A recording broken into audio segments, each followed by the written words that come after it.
This is just an addendum to lecture 11. I'll be looking at geodesic deviation and its relationship to curvature. Just one comment before I start. I typed out the notes I put on the blackboard with respect to the Euler-Lagrange equations for the Lagrangian L equals to G alpha beta x dot alpha x dot beta. That works it out in full and is in fact equivalent to the Euler-Lagrange equations for the functional associated either with length for space-like terms or proper time for time-like curves. And so here are the details that I put on the board, and the final comment with the correct definition of Christoffel symbols over here that I wasn't sure of.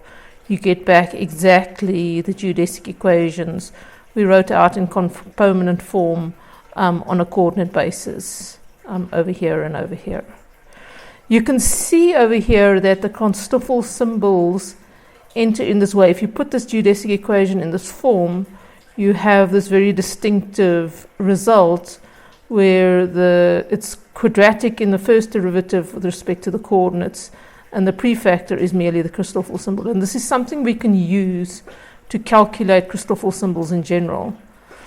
In fact, it's often found that the most efficient way to compute Christoffel symbols is to, on a coordinate basis, a particular one, is to use the metric to construct the Lagrangian that looks something like this, and then simply to write out the Euler-Lagrange equations which we derived for each of the components. So there will be, if your manifold is n, there will be n Euler-Lagrange equations. And to note, therefore, for each x dot dot of delta, so they're the n deltas, you're going to have this particular form where you're going to have this particular gamma delta multiplying x dot beta dot. And so all the non-zero components that you get from the Euler-Lagrange equations will ultimately correspond to non-zero Christoffel symbols over here. And computationally, it's just much more efficient than actually working it out directly from the metric derivatives. So the approach is basically you write down the Lagrangian, write down the Euler-Lagrange equations, expand it into this form, and then simply read off what your Christoffel symbols are. Okay, so that's all I wanted to add with respect to computing geodesic equations. What I now want to do is introduce the relationship between geodesic deviation, or basically the way a geodesic spread out from a particular curve, and relate that to what we know about curvature. So basically geodesic deviation is the tendency of geodesics to accelerate toward or away from each other. So if we think about flat space where our geodesics are just straight lines, if the lines are parallel, they remain parallel, which is another indication of flat space. However, if the lines intersect at some point, they have a relative velocity that increases monotonically as they move away from each other. But if you take the derivative of that, that's always zero. So even for non-parallel lines, if you take the rate at which the lines are moving towards each other or moving away from each other, if that is not constant, in other words, if its time derivative or acceleration is non-zero, then we know it is flat. Is zero, then we know it is flat. And so we're going to basically use these ideas of a geodesic and how they move towards and away from each other to relate to relate what we can gather from just simply looking at the geodesics and what that implies for the curvature of the manifold. So they can be related to the curvature of the manifold M, and this ability to relate in some sense the intrinsic curves of your manifold to the curvature on the manifold is important, or its acceleration. To relate the acceleration of geodesic curves on the manifold to the curvature of the manifold is important for several reasons. The first was it was one of Einstein's thought experiments that helped him motivate the Einstein field equations in the same place. What he basically observed was whether you are freely falling or in a gravitational field or in an accelerating elevator, experimentally you can actually not tell the difference. So in some sense, curvature actually acts locally as an acceleration or as a force. And this force we now know to be in fact due to the deviation of geodesics within a particular experiment or a particular body. But in fact, this was one of the motivating reasons that caused Einstein to start formulating general relativity in terms of Lorentzian manifolds and using all this machinery of tensor analysis. Second one where it's important is with singularity theorems, which are actually just a study of how the geodesics move towards the point, and seeing as Penrose got the Nobel Prize for that, it's worthwhile mentioning. Okay, so let's now see how we mathematically formulate the geodesic deviation using the language we've been developing. So first, let us have a small curve immersed in manifold M, so it's just a section of a curve. And let us parameterize it by S. In other words, the map, so S is basically the real parameter, and then the curve is basically lives in the manifold M. And then what we're going to do is we're going to consider a family of geodesics, which, for argument's sake, we've basically shot off perpendicularly to this curve. Okay. And those family of geodesics, we basically have a different geodesic for each point on the curve from which it is shot. We're going to donate them gamma S, where the little subscript S indicates the value of the parameter where the curve was shot from. And you can see here are several here, say the gamma with S equals to, say, 0. And as S increases, you have different geodesics being shot off like this. And we are now interested in how these geodesics move away from or towards each other. So in flat space, you can imagine, suppose S was a little fraction of a circle, you would shoot geodesics off and they would all move away from each other. So the actual velocity with which they're moving away from each other isn't enough to say that the space-time is curved. What is necessary is to look at how the acceleration of the curves change, and that I'll define more carefully as I go on. But first, let's get more of our notation. The parameter along each geodesic we're going to call T. Okay, so the geodesic is basically ddt, and we're going to call this parameter along this geodesic T. You could call it tau, you could do it anything, as long as it's not S. So we basically now have two independent parameters, basically S that parameterizes the initial curve, and T that parameterizes the distance you have traveled along the geodesic. And you can now see that suppose you go one distance along all the geodesics, you would actually result in a number of other curves that intersect the geodesics. Okay, so consider these dotted red lines as lines of constant T. Okay, and now let's pick a particular point along any of the geodesics. And at that point, the way we describe the geodesic is with the tangent vector. So because T is the parameter, the tangent vector is just a directional derivative in the direction of increasing T. And so we can denote it in this way. It's in fact a basis vector. And we know that it's tangent to gamma S, and therefore it must obey the geodesic equation and be parallel transported with respect to itself. Now what we're going to do when we start characterizing the deviation of the geodesics is let us look at this vector that basically points to the closest nearby geodesic. Okay. And I'm going to look at some of the properties of this vector, or the way we can construct this vector for the remainder of the slide. So what nature represents is basically the displacement of an infinitely nearby geodesic. And now here it comes again. All this is once again a general construction, and now I'm going to specialize to geodesics that come from a specific derivative operator that arises from a particular metric. Okay, so we can say if we have a differential operator that arises from a metric, we can always choose eta over here so that it is orthogonal to T. So this drawing where there's this 90-degree angle isn't just coincidence. It's always possible to do so, and very, very similar to the way we constructed the Gauss normal coordinates in the previous lecture. Okay, so by rescaling time, in other words, with a constant that's dependent on the parameter s. Okay, so remember I said rescaling of your tangent vector can result in this equation breaking and being equals to alpha times t. Okay, I think we did that about 2 lectures ago. But if you rescale t just with a constant, then this thing still remains true, okay, because simply multiplying a constant by, so effectively this equation is the same as saying ddt ta, and if I've just rescaled t with a constant, I will still have the same equation.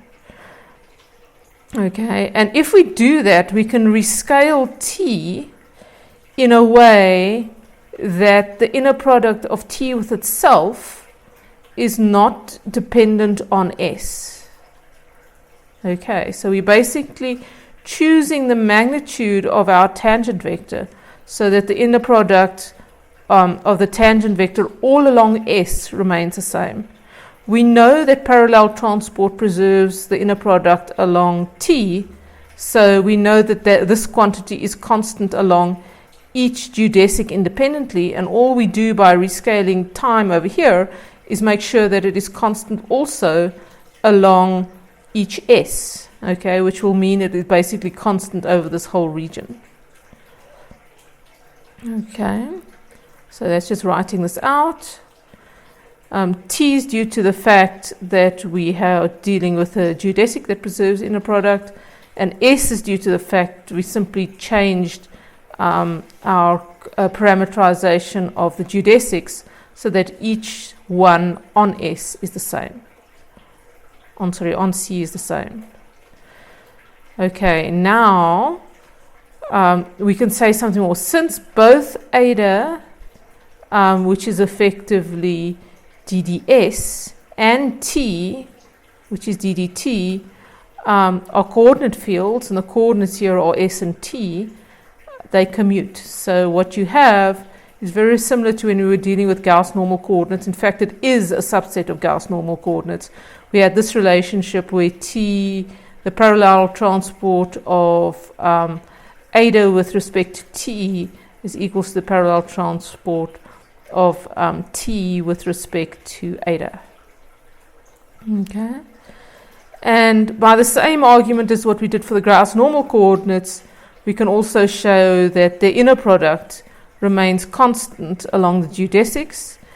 And what that implies is that because on C of S, we have chosen each geodesic, so down here, this initial little curve, we've chosen each geodesic to be shot off in orthogonal way. It basically means that this inner product is 0 on C of S, and therefore, by this argument similar to the one that we did in lecture 10, 0 on this whole region where this S and T are valid. Okay, so that's some of the background. That's just setting up our coordinates, setting up in some sense the geodesics that are shot off from a curve, not necessarily parallel geodesics, and then seeing that in some sense it behaves very similar to a subset of Gauss normal coordinates, and that our deviation vector basically characterizes the difference between two nearby geodesics in a way that's orthogonal to our tangent vector TA. So where geodesic deviation now comes in is if we want to study the rate of change of the deviation vector. In other words, if we're on flat space and our lines are parallel, there would be no change. If we're on flat space and our lines intersected at a point, the deviation would basically increase with a constant velocity, and its derivative would be non-zero. So its derivative would be 0. So we want to generalize that idea to an arbitrary manifold, and that we do in the following way. So the rate of change of eta along gamma S is simply ddt of eta, which is then can be expressed in this way, and we call it the velocity because it has a very close connection to normal velocity vectors. And ddt is just this operator, so t times the covariant derivative of eta. And v we call the relative velocity of the two curves, of two infinitesimally nearby geodesics. And you can see what we've done over here is simply we are recording in v how rapidly this distance is changing. So here, if you start here at this curve, they basically seem to be straight lines, so they'll be roughly changing at a constant velocity until there, and then this one tends to start curving over, so it would be changing at less of a velocity than if had this lines been straight, and you can see even stranger things happen here. Okay, so clearly just velocity alone will not allow us to distinguish between flat and curved space-time, just as whether if you have two lines that diverge, it doesn't tell you that you're not in flat space-time. It's simply that the lines may initially have started at an angle to each other. But what is true is if the lines cease in some sense to diverge at a constant rate when they either move toward each other or away from each other, or they cease to be parallel, and to characterize that we need to take one more derivative, which is called the relative acceleration. Okay, so the relative acceleration of geodesics is basically how fast the velocity is changing with respect to time, and that is denoted as a with a superscript times ddt of v of a, which is just expressed as tc nabla c of v of a. And if we now substitute v, our velocity vector's definition in here, we basically get this expression, Tc nabla c T of b delta of b nabla eta a. Okay, so what we can do now is massage this equation a little bit. The first thing we use is that t and eta are coordinate derivatives and therefore they commute, or coordinate vectors and therefore they commute. So here you can see I've used that property that I gave on the previous slide. And then what that means is basically I can apply this covariant derivative here, nabla c, and expand it using Leibniz's rule. So here what I've done here is the first term, so nabla c apply to the deviation times nabla bta plus the deviation times tc nabla c nabla bta. And you can already see where I'm going. I'm going to use that definition of the commutator of derivatives being related to the curvature on a curved manifold to try and relate our acceleration now to the curvature as well. And the logical place to do here is to start looking where you have the two derivatives and simply to apply the rule that they commute, but when they commute you have to add the Ricci tensor back to make you have to add a Riemann tensor back to make the Riemann tensor appear in this equation, and then see how much further I can simplify it. So here I have this initial term where what I've done is I've once again applied the fact that the tangent vector and the deviation commute to go from this bracket to the next one.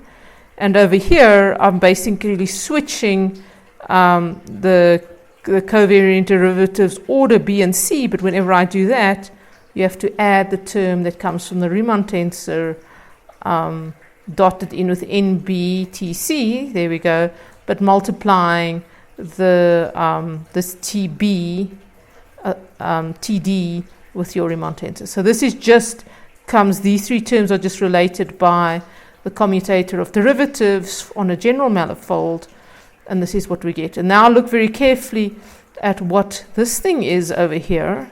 So if I want to make these two things comparable, one way to do so is to change the names of the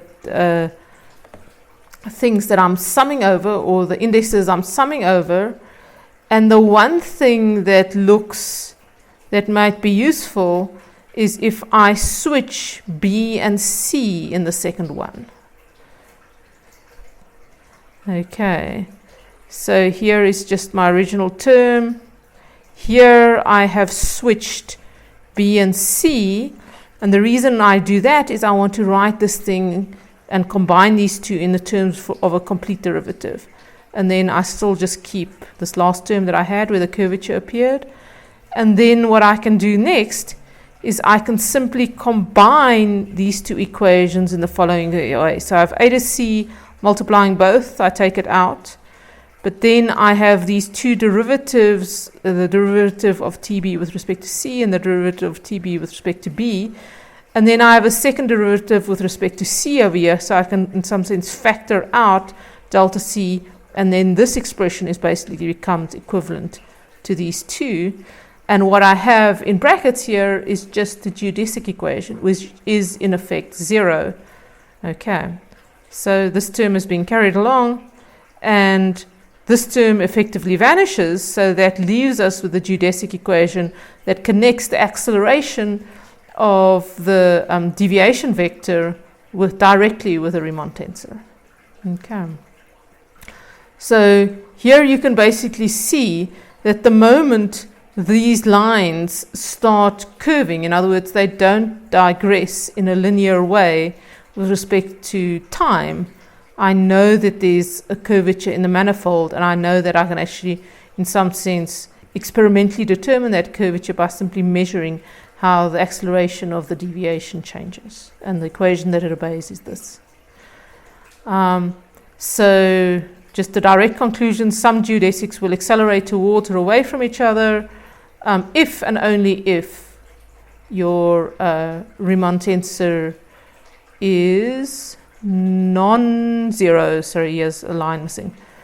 And suppose further that the geodesics are initially parallel, which basically means that VA, the speed is 0, then they will not remain parallel if, so there I got it right, or CBDA is not equals to 0.